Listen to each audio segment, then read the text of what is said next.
So nakapag-total withdraw na tayo dito guys ng 750 pesos.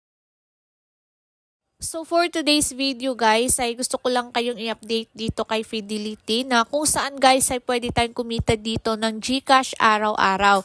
So nagawan ko na to siya ng video guys. So ngayon ay mag-a-update nga ako sa inyo guys na kung nagbabayad pa rin ba tong si Fidelity. So sa hindi pa nakakalam guys sa platform na to, so isa to siyang investment platform guys na kung saan is kailangan natin dito ng puhunan para kumita tayo. Pero guys, dahil meron nga to siyang puhunan, isa to siyang investment platform, so para lang to sa mga risk taker guys, kasi kapag mga ganitong platform, ay hindi tayo sure guys kung tatagal ba yung pagiging legit paying nila. Kaya bago kayo mag-try sa mga ganitong platform guys, always do your own research and invest what you can afford to lose. So dito nga guys, ay nag-invest ako dito sa kanilang product guys na total of 620 pesos and then nakapag-withdraw na ako dito guys ng total of 600 pesos. And then meron akong withdrawable balance ngayon guys na 150 pesos. So mamaya guys, withdraw natin yan kung marireceive ko pa ba siya sa aking GCash. So dito nga guys, para kumita tayo is merong dalawang paraan na kumita tayo guys. So una guys, dito sa invest, meron silang tatlong product guys na kapag nag-invest tayo dito ay pwede tayong kumita dito araw-araw. So dito guys ay meron silang 3 product, itong monthly product, daily product, and then activity. So dito guys sa monthly product nila, yung ating daily income dito guys ay tsaka lang natin siya ma-withdraw once ma-expire na yung ating product dito. So, yung kanilang pinaka-minimum investment amount guys ay 310 pesos and then yung revenue days is 35 days. And then yung daily income natin guys is 124 pesos. So, yung ating total revenue is 4,340 pesos. And then kapag nag-invest nga tayo dito guys sa kanilang 310 sa monthly product ay magiging VIP 1 na tayo. So, i-check nyo na lang guys no, yung investment amount nila dito sa kanilang monthly product. And then dito naman guys sa daily product nila, yung ating daily income natin dito guys ay pwede natin siyang ma-withdraw araw-araw. Pero tsaka lang tayo pwede makapag-invest dito guys kapag na-upgrade na yung ating VIP level. So dito nga guys no, sa 310 nila para makapag-invest tayo dito guys ay kailangan natin maging VIP 1. So para maging VIP 1 tayo guys, kailangan natin makapag-invest sa monthly product na worth 310 pesos. So yung revenue days naman dito guys is 5 days. So 5 days lang tayong magka-income dito guys. And then yung ating daily income is 150 pesos. So yung ating total revenue guys ay 750 pesos. So i-check nyo na lang guys yung investment amount ng kanilang daily product guys. And then yung VIP level na pwede tayong makapag-invest dito sa kanilang daily product. Kasi dito nga guys, tsaka lang tayo pwede makapag-invest dito kapag na-upgrade na yung ating VIP level. And then meron din silang activity product dito guys. So mas malaki yung ating daily income dito guys. Pero yung ating daily income dito guys is nakalock siya. So ibig sabihin guys, tsaka lang natin ma-withdraw yung ating daily income dito, yung total revenue natin dito guys kapag na-expire na yung ating product dito. So para ma-check natin guys yung kanilang VIP level description guys, i-click nyo lang to siya and then makikita nyo na dito guys yung VIP level description nila. So para maging VIP 1 tayo dito guys, kailangan natin makapag-invest ng amount of 310 pesos.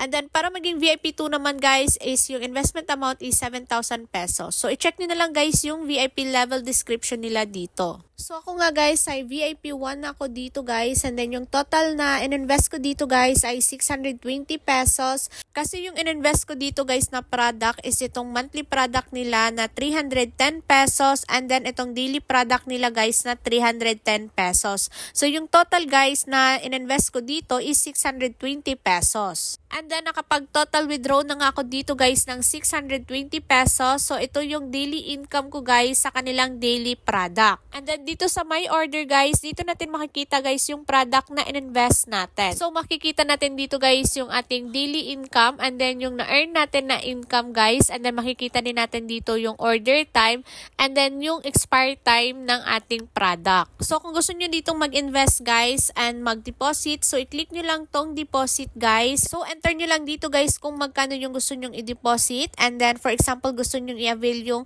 monthly product guys and daily product. So yung total total na i-deposit natin dyan guys is 620 pesos. And then dito sa deposit channel guys, pwede tayong mag-deposit through GCash and then pwede ding Maya. So for example, dito tayo sa GCash guys. So i-click lang natin tong confirm. And then dito guys, enter lang natin yung ating GCash number and then babayaran na natin siya through GCash. So, dito nga guys sa aking wallet ay meron ulit akong withdrawable balance guys na 150 pesos. So, ito yung daily income ko guys no sa daily product. So, meron ulit pumasok na 150 pesos. And then, pang 5 days ko na to siya. So, pwede na natin to siyang i-withdraw guys. And then, bago tayo makapag-withdraw dito guys, kailangan nyo munang i-bind yung GCash nyo dito. So, yung akin guys is nakabind na yung aking GCash. So, kapag mag-withdraw tayo dito guys, i-click nyo lang tong withdraw. And then, enter lang natin dito guys yung ating withdrawable balance. So, meron nga tayo ditong 150 pesos. And then, dito guys, ay daily tayong pwedeng makapag-withdraw dito. Pero yung withdrawal time is from 10 a.m. to 6 p.m. And then, yung kanilang minimum withdrawal amount is 150 pesos. And then, once a day lang tayong pwedeng mag-withdraw dito guys. And then, meron silang withdrawal fee guys na 6%. And then, kapag mag-withdraw tayo dito guys, kailangan natin i-enter yung ating transaction password dito. So, nakapag-withdraw na ako dito guys. And then, para ma-check natin guys yung ating withdrawal status, so i-click lang natin tong fund record guys. And then, dito sa withdraw. So, dito guys, yung oras na nag-withdraw ako is 10:53 a.m. And then, yung date guys is March 19, 2024. So, dahil meron nga silang withdrawal fee guys, so yung marireceive ko na lang sa aking GCash guys is 141 pesos. And then, 18 minutes guys ay na-receive ko na siya sa aking GCash. So, yung oras na na-receive ko guys is 11 a.m. And then, yung na-receive ko guys is 141 pesos. So, yun guys no, hanggang ngayon, March 19 guys, itong platform na to is nagbabayad pa rin sila. And then guys, if meron kayong problema sa inyong account, sa pag-deposit or withdrawal, so pwede nyo i-contact guys yung kanilang customer support dito. So yun guys, yung total na na-withdraw ko na guys ay 750 pesos. So ibig sabihin guys na nabawi ko na yung in-invest ko dito. Kasi yung in-invest ko dito guys, yung total na in-invest ko dito guys ay 620 pesos. And then yung pangalawang paraan na kumita tayo dito guys ay meron silang referral program. So dito nga sa share guys, so kapag nag-invite tayo dito guys, and then yung ating invite is nag-invest dito sa kanilang product, ay meron tayong makukuhang reward na 100 pesos. And then aside sa 100 pesos guys, ay meron pa tayong makukuhang 25% sa kanyang product na in-invest. And then meron din tayong commission guys sa ating level 2 na invite and then level 3 na invite. So dito guys, kahit hindi tayo mag-invest guys, and then meron tayong kinita sa pag-invite, ay pwede natin siyang ma-withdraw kahit hindi tayo dito nag-deposit. So aside sa 100 pesos na reward guys and commission, so dito guys meron din silang extra rewards. So kapag yung 5 na invites natin guys is nag-invest dito sa kanilang product, so meron tayong makukuhang 100 pesos. So kapag 10 naman guys na invite na nag-invest dito, so 200 pesos naman. So i-check nyo na lang guys no yung mga pa-reward nila dito. And then dito naman sa discuss guys, so kapag nag-comment tayo dito guys ay meron din tayong makukuhang reward dito. So yun lang guys, yan lang yung update ko dito sa platform na to. So, meron na akong first video dito guys. So, ilalagay ko na lang din sa description box guys no, yung video ko dito about sa platform na to.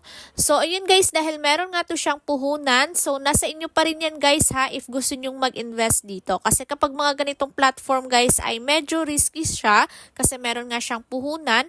And then yun guys, hindi nga natin sure kung tatagal ba yung pagiging legit paying nila. Kaya bago kayo mag-try sa mga ganitong platform guys, always do your own research and invest what you can afford to lose. So that's all guys. Thank you so much for watching my video. God bless.